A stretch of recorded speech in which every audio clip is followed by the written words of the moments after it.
Може ли алуминия да бъде толкова добър колкото карбона? Сега ще разберем. Айде! И така, време е за ново видео, в което ще поговоря за това колелце, а именно новият Марин Там, който ми беше предоставен любезно от магазин BikeSpot за тест през последният един месец. В това видео ще поговоря за него, за впечатленията, които натрупах и за кого смятам, че е най-подходящо, така че без много да се бавя да започваме, тъй като има доста какво да се говори. Когато ми беше предложено за тест, бях доста развълнуван, тъй като Марин е марка, която по принцип не следва статуквото и не се подчинява на модерните стандарти. Винаги правят нещата по свой начин и ми беше много интересно да видя как ще се представи това XC колело. Това е първото им XC колело, така да се каже, в модерната им история от поне 15 години насам. Така че ми беше наистина много интересно да видя как ще се представи то. А и също така това е алуминиево колело, алуминиева рамка. Аз не съм се качвал на алуминиева рамка от поне, мисля, че 9 или 10 години, така че ми беше много интересно да видя как ще се представи спрямо карбонът. И това сравнение ще го има в днешното видео. Моделът, който виждате пред мен, е най-високия клас от Там семейството, а именно Marine Tam XR.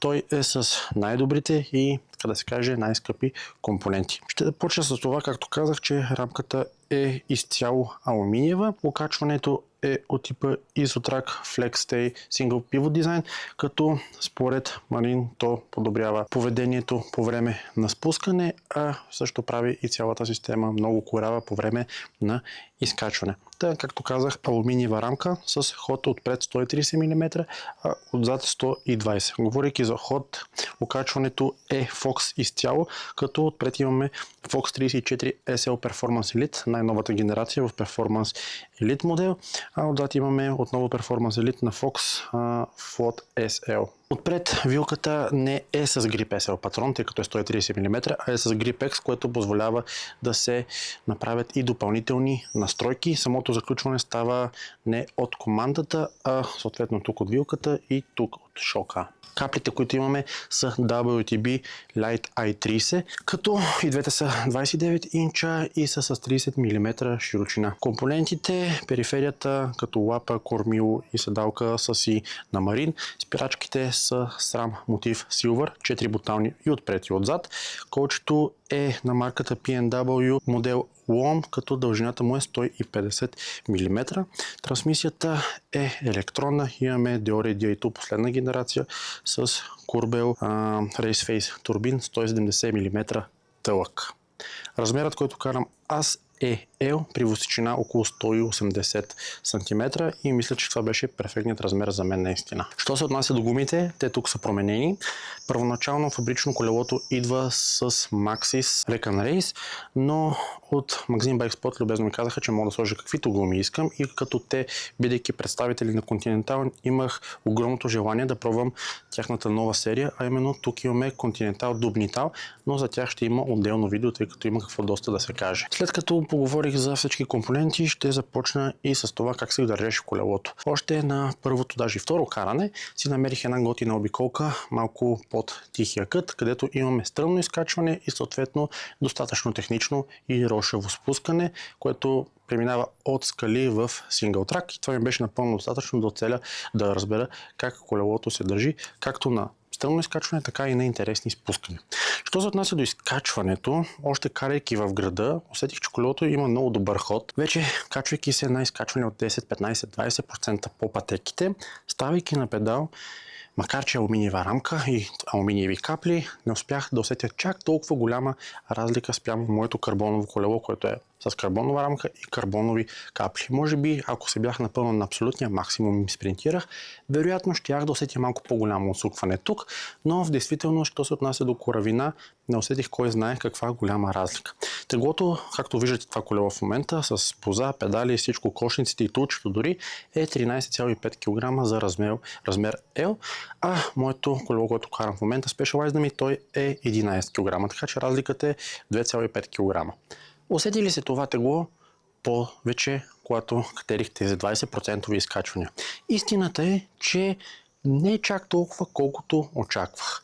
Предполагах, че ще бъде доста по-тежко, но заради това, че цялата система е много корава и няма никакво пропадане по време на педалиране, наистина не усетих кой знае каква разлика в теглото. Да, разбира се, ако отново съм на състезание и спринтирам и се опитвам да постигна най-доброто време, по всяка вероятност ще ми е по-приятно да имам по-леко колело. Но в действителност това колело се представи много добре на изкачванията. Но да преминем към по-интересната част, а именно спусканията, защото това не е просто обикновено крос-кантри колело, а е даун-кантри колело, което ще рече за хората, които са чували този термин, по-агресивното крос-кантри. Тук имаме, както казах, 130 мм отпред и 120. Челният ъгъл е 65 градуса, като седалковия е 76, което прави колелото много добро, както за катерене, но и много добро за спускане, защото наистина този челен ъгъл си личи страшно много, когато се кара надолу. Имаме и по-голям wheelbase, който позволява наистина при по-висока скорост по сингъл трака да се усеща стабилността по време на спускане. Комбинацията с този 150 мм дропър, наистина надолу колелото върви много добре.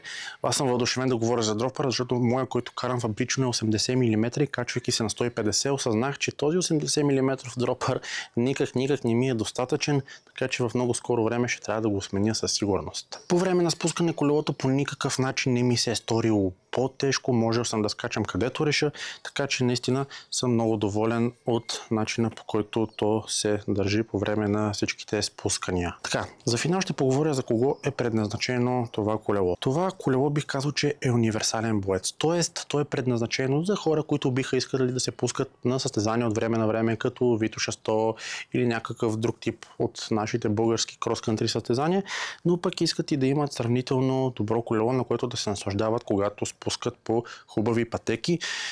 Аз лично с удоволствие бих го карал дори на Байк парк Боровец. Колелото има много добри качества, както казах, както да може да се кара нагоре, така и надолу. Всеки, който търси първия си велосипед, смятам, че ще бъде много удовлетворен, когато се качи на него. За хората, които вече имат някоя зверска крос-кантри машина под 11 кг, това колело също би било полезно, защото според мен е перфектният инструмент за зимната подготовка. Тогава, когато условията са по-тежки, имаме нужда от колело, което върви малко по-добре надолу, но теглото не е чак толкова важно и имаме компоненти, които по абсолютно никакъв начин не трябва да ги мислим, просто газ надолу и се знае, че те ще издържат. Така че да, наистина доволен съм от това колелце, работеше безпроблемно, абсолютно всичко, самата трансмисия, аз съм изтвикнал, тъй като карам XTR версията и за мен електродното Shimano просто е върха на сладоледа. Спирачките може би им трябваше малко време да посвикна, тъй като съм свикнал наистина да карам само на Shimano, откакто се помня, и срамските имат малко по-голяма разлика, но в последствие отново успях да им свикна, особено при това, че са 4 бутални, спирачната сила е просто идеална. Това колело по всяка вероятност ще може да го видите и тествате в Банско на Байкфеста, така че ако имате интерес, отидете на шатрата на Байкспот и те ще ви кажат какви са условията. Ако решите, че ви е пък харесало и даже искате да си го поръчате директно, отново обадете им се на тях, тъй като те ще могат да ви дадат най-актуална информация не само за този модел, а и за малко в ниският ценови клас, съответно наличности, размери, кога би могло да дойде, със сигурност може да се поръча и предполагам, че ще дойдат доста бързо, защото вече колелата идват бързо, когато се поръчат. Да, това е всичко за днешното видео. Надявам се, че ви е било интересно и полезно. Ако е така, дайте на палче нагоре, абонирайте се, тъй като предстоят още такива видеа и ще се видим от следващото. Айде, чао!